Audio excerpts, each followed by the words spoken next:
Yes, there we go, episode number 3 on this K1100 turbo build.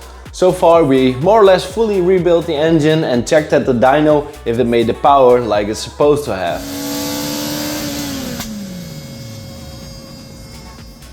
After that we fully prepped the bike and the engine to cope with the turbo by installing an engine management system, upgraded the suspension, fueling, cooling and the brakes. Okay, great, but this build is all about the turbo. So in this episode we're gonna make it work. First we need to talk about the exhaust manifold, then the downpipe, the lubrication, the intercooler, etc. So loads of things to do, so let's get going. For the exhaust manifold I started with this. It's the leftover from my previous K1200 build, and I thought that this would be a perfect candidate for the exhaust manifold since the diameter of the pipe's already 12% bigger compared to the K100s, and I also wanted to upgrade my welding skills for this. I started doing some measurements and some thinking, but the more I thought about it, the less confident that I felt, because I wanted to keep it all equal length headers towards the turbo. So normally the exhaust goes toward the rear wheel and there's more space to keep it all equal length. But for this build,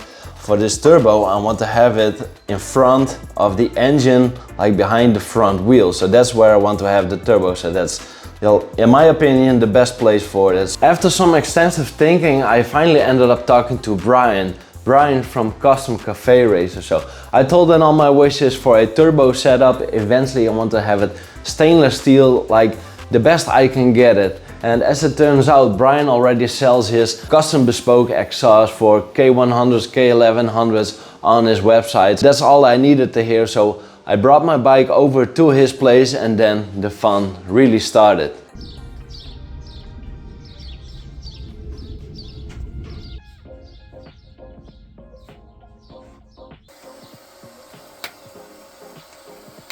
We started by making the exhaust flanges, and once they were done and installed on the cylinder head, we moved forward by determining the position of the turbo.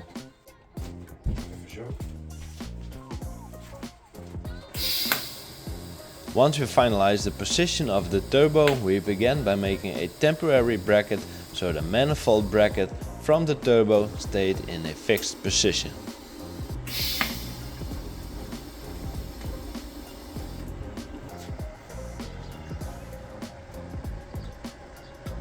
After some double checking and measuring, we took the bike outside so we could triple check if the clearance around the turbo was good, also when steering and compressing the suspension. After fine-tuning the turbo's position, we could actually move forward to making the exhaust manifold. First we started with the section where all the 4 individual pipes converged towards the flange.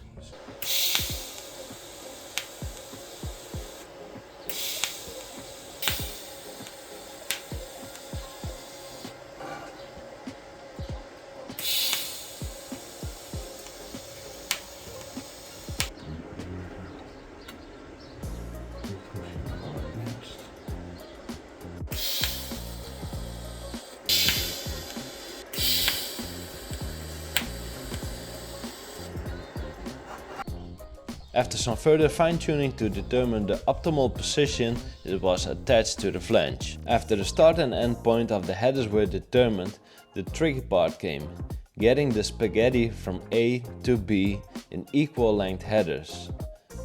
By using pie cuts, we were able to determine the route for each individual header.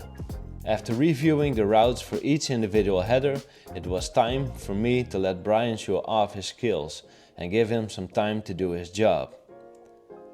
It wasn't much later that I received the message that the bike could be picked up again, with this as a result.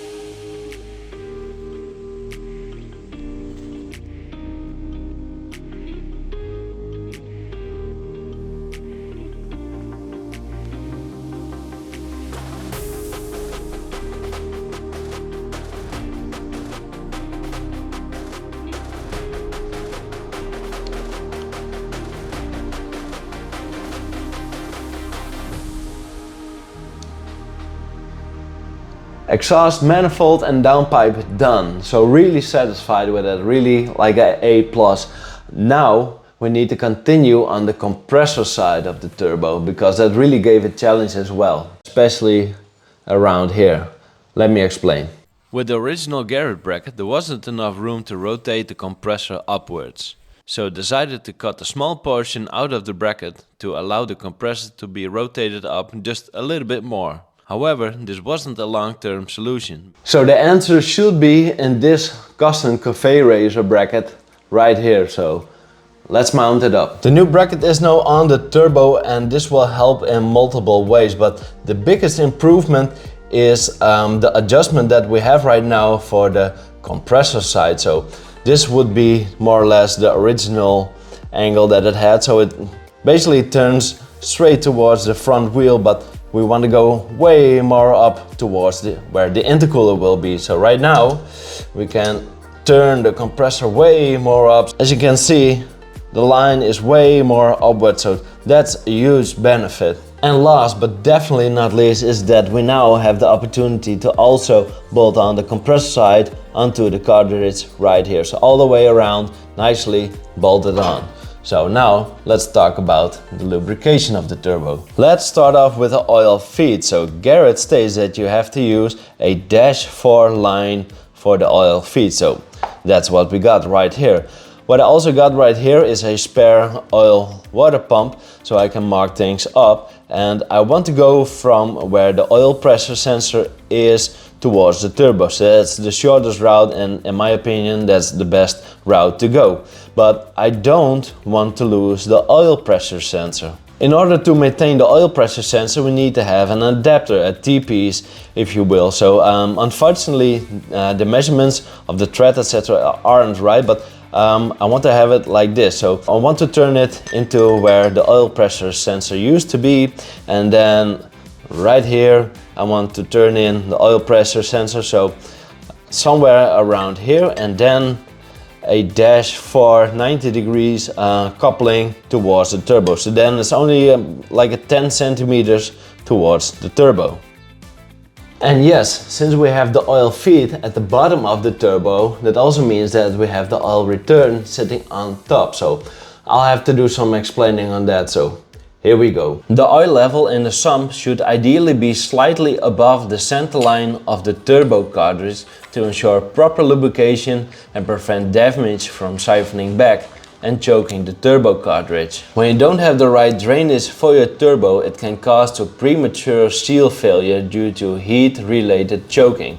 This can result in smoke and eventually require costly cartridge replacement. So the last thing that we do is underestimate the proper drainage for the turbo. To solve that, I've got this pump right here that will suck up the oil from the turbo cartridge and dump it into this filler cap right here. So let me show you how I did it. I started with a piece of cardboard so I could make the template to fit it on top of the engine. Once I've got the template done, I transferred it over to a sheet of aluminium, and now I've got it here on top of the engine. So I temporarily mounted it up with this wire. So this is actually connected to the switch 12 volts. So it starts running when you put the bike on ignition. So the pump is now all sorted. Now it's time to continue on the drainage on top of the turbo to get it to the pump. With the necessary couplings and check valve in between, this whole setup turned out to be way too high, and therefore the return hose couldn't make the right angle towards the pump of the turbo. So let's get back to the drawing board and customize it. The oil return coupling from Garrett, so the bottom part, has been married with a AN-10 coupling. So we took like a good 5 to 6 centimeters out, so it can be straight mounted up to the check valve. So we only left with a minimum amount of hot oil just above the check valve. That's the oil return. Now to the oil feed. So like mentioned earlier, I bought this one, but I didn't have the correct thread. So right now we have the concept here ready. So this will be a straight plug and play fit into the oil pump, but we need to drill additional holes right here, so the orientation of the oil feed will go towards the turbo. like they did on the Luftmeister kit. So then it's always pointing in the right orientation, well, at least one outlet. With those couplings made, we can now connect up the line to the cartridge down below, and then the pump will suck up the hot oil and it will dump it into where the oil filling cap used to be. But we still want to use the filling cap, of course, when we need to top up the oil itself. So this needs to be made into a hybrid, so it can also be connected up to the dash stand line. So this is the hybrid right here. So the thread from the filling cap with the dash 10 outlet, and then it can be connected up to a 90 degrees elbow. This is perfect if you ask me. So straight connection to the original stuff. No cutting, no welding, no drilling, whatever required, just like that. Now with the elbow on, I only need to measure up the correct length of the hose, and then it's time to start up the bike, because the full circle is now completed. And in comparison to the Luftmeister kit, where they sucked up the oil from the turbo straight with the oil pickup, so it went straight back into the engine. Right now the oil will be dumped into the total amount of oil from the engine, so at least has more time to cool instead of going straight back into the engine. Lines are now mounted up to the bike. I still want to move the pump a little bit more down towards the crank, and also a little bit more towards the clutch, so to say, because I want to gain a little bit more clearance around there, because it's hitting a little bit against the water temp sensor, so that will need sorting out, but that will come at a later stage. Of course, I dumped the oil, new oil filter, so I want to start fresh, and also disconnect the oil feed right here, because I want to build up oil pressure and flush the line again with some oil, so I know 100% that's clear of any debris. Then I'll connect it up to the turbo and build up oil pressure, or let it suck up by the pump, and then I'll disconnect it right here. So then I will catch the return oil to also clear any debris that could be in here before I'll connect it up to the bike, and then it's finally time to start up the bike.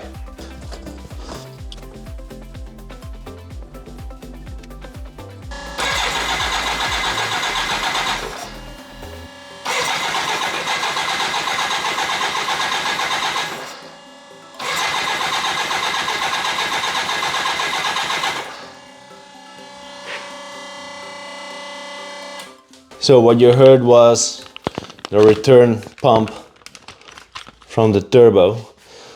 Now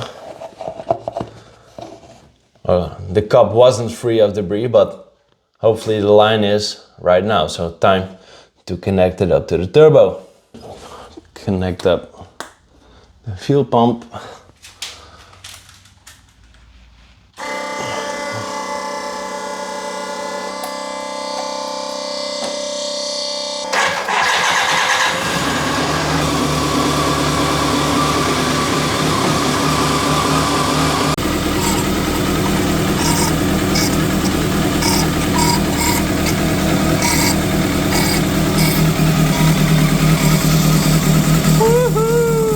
So the turbo runs, finally.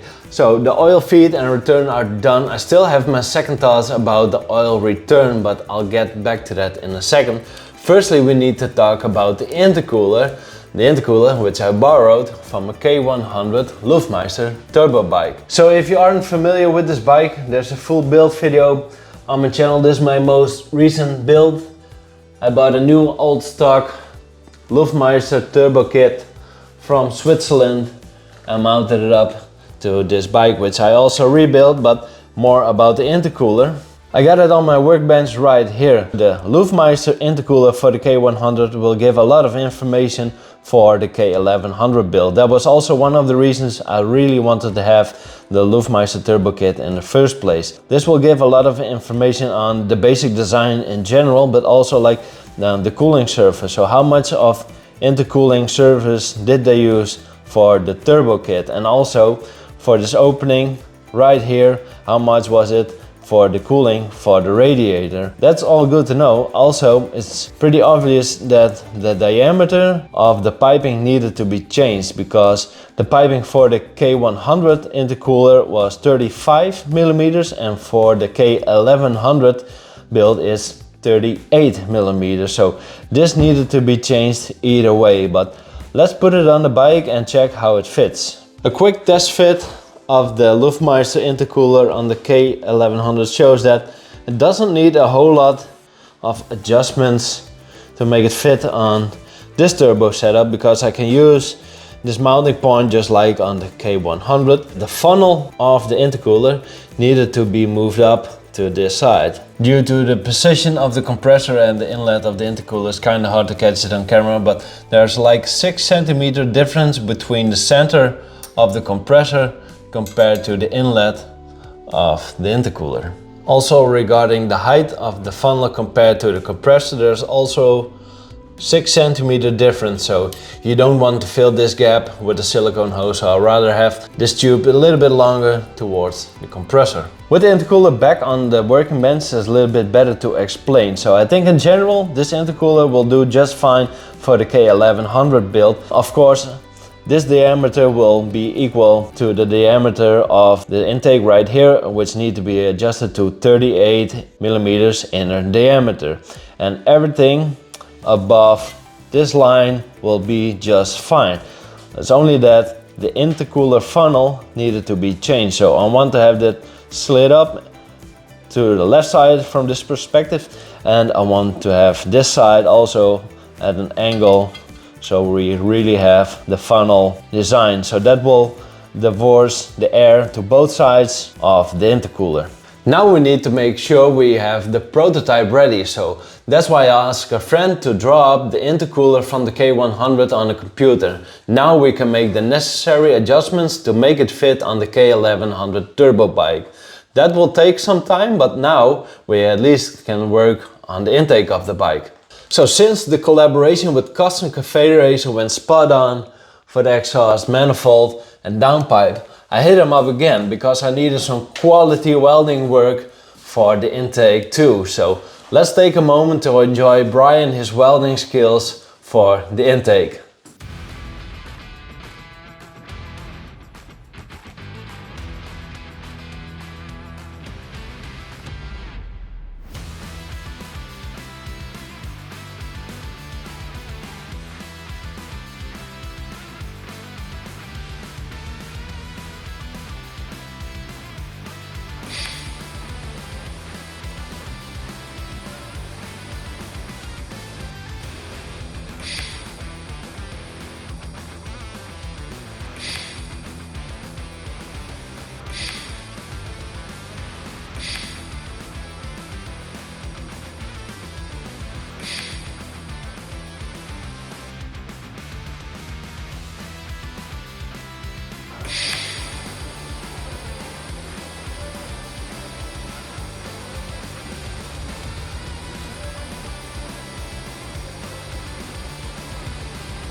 Brian came to my place and handed over the K1100 turbo intake, and not only that, he also worked on something beautiful, a big upgrade for the K1200, but more about that in another video.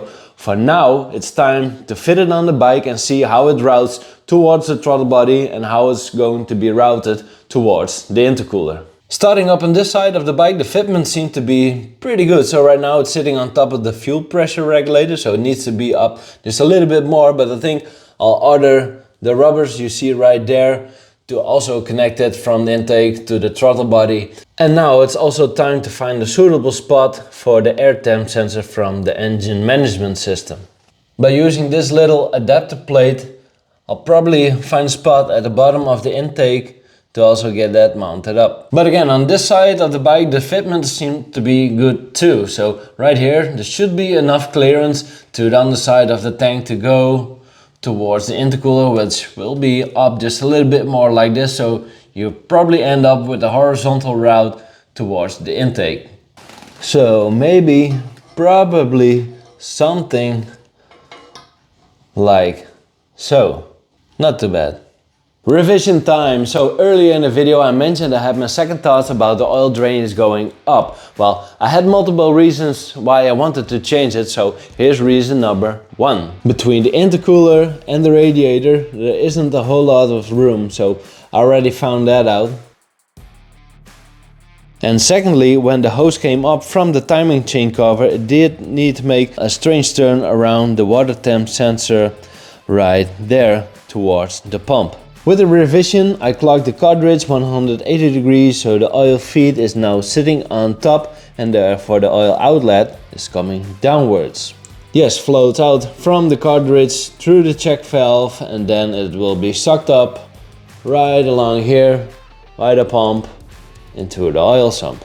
Hold up, don't hate on me just yet. I know that this setup doesn't look the best. For now I want to have it 100% functional and tested, and then we can make upgrades accordingly. What I already did is ordered a 45-degree coupling for this, so it will have a little bit more natural slope to it, and eventually when it's all tested, etc., this coupling will get a revision too, so this whole setup can be raised up just a little bit so it's easier to hide underneath the fairings. And since we're talking about the revision, the oil pump adapter already received a revision 2 and it has been mounted up. Sorted. Another thing that needs sorting out is a air filter, some protection for the compressor. So you don't want to have any sorts of the debris, rain, road grime in your compressor right here. And since it's sitting right behind the front wheel, it will most definitely get some.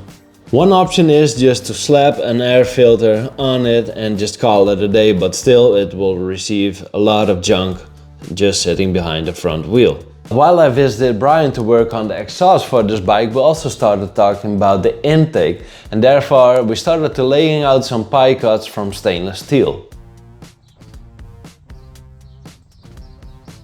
That served as a basis to finally end up with this beautiful 3D printed snorkel.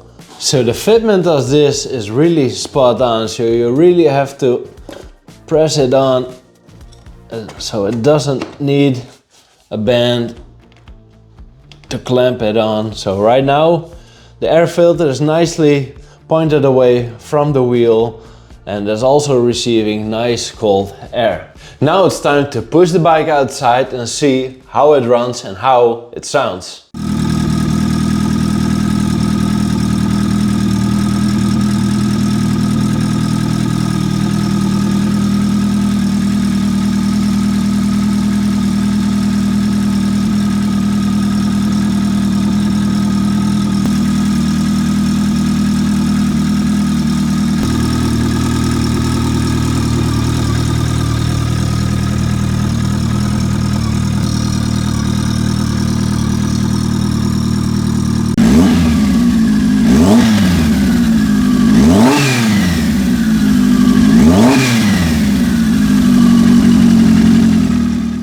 A lot of progress has been made on this K1100 turbo build, so by the next video I hope to get it all finalized, get it to the dyno and make some choo-choo noises.